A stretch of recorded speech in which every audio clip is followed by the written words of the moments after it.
At mga kapuso, kanina pa ho natin ito hinahanap si Mr. Arnel T, Presidente ng LPG Marketers Association tungkol sa rollback.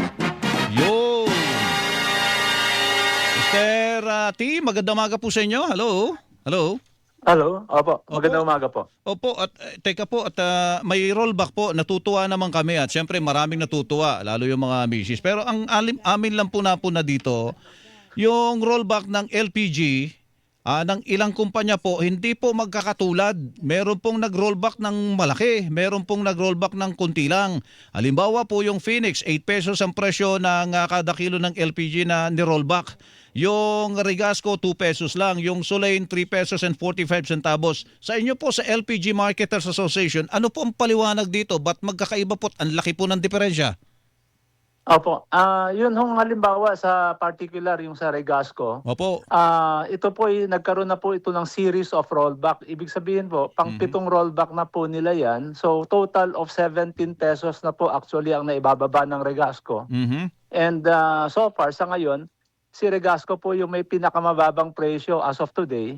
It is only 1,300 comparative po sa mga 1,500 and 1,400 po ng ibang brand. So yun po yung kasagutan po namin dyan. Yun po naman kasing pagbaba po nung iba na halimbawa may nagbaba ng 4 na piso, yung iba 8 piso na binabanggit po ninyo. Opo. Dahil sila po hindi pa po nagro-rollback, umpisa pa po nung kami nakapag-rollback, sumunod lamang po sila noon pong kami nagkaroon ng sunod-sunod na rollback. Kayo, disclosure lang, Mr. T. Ano po ang kaugnayan po nyo sa Regasco? Para malinaw lang po. Ako presidente po ng Regasco. Opo, kayo ang presidente. Kaya nasasabi nyo na nakapag-rollback na kayo ng suma total ay 17 pesos. Kailan po ay nag-umpisa ng pag-rollback at hanggang ngayon?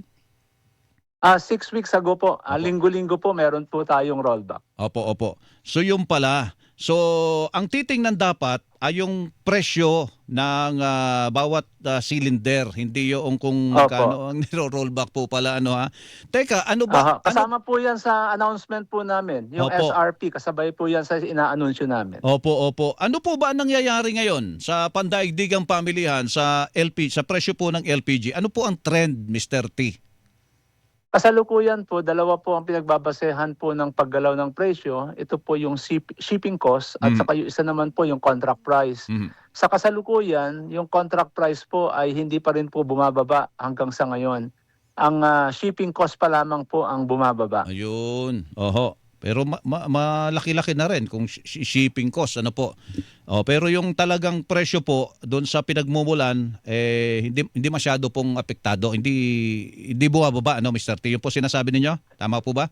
Opo, tama po 'yun. Kaya total of 17 pesos pa po ang hindi pa po naibababa. Kasi po ang shipping cost po ay 17 pesos na po ang naibababa namin. Yun pong contract price o yung presyo mismo ng LPG. Mula po nung nagkaroon ng gera sa Middle East ay tumaas po yan ng 17 pesos. Yan po hindi pa po bumababa hanggang sa kasalukuyan. At yun po yung hinihintay po namin. Opo. Kailan po pwedeng mangyari yon, Mr. T? Nakadepende po kasi yan sa Saudi Aramco. Saudi Arabia po kasi ang nag-aanunsyo po niyan eh. Hindi po kasi namin ito kontrolado. So yun po yung hinihintay namin. Opo. So may aasahan pa tayo pala. Magandang balita yan. At least meron pa tayong pag-asang buwaba pa pala yan. Kung bababa po yan, unti-unti rin. Hindi naman bawi ka agad yung 17 pesos na nakapending na dapat ibaba. Sa tingin po namin, ganun po mangyayari. Dahil sa kasalukuyan po, sarado pa rin po kasi ang Strait of Hormuz. Kaya yun po yung problema. Kaya po hanggang ngayon, napakabagal ng pagbaba ng presyo. Shipping cost pala ang talagang ang nagpababa. Opo. Pero yung presyo ay ganun pa rin. Sige po, Mr. T, salamat po sa inyo. Thank you po. Opo, okay, salamat po. Opo, si Mr. Arnel T, Presidente ng LPG Marketers Association.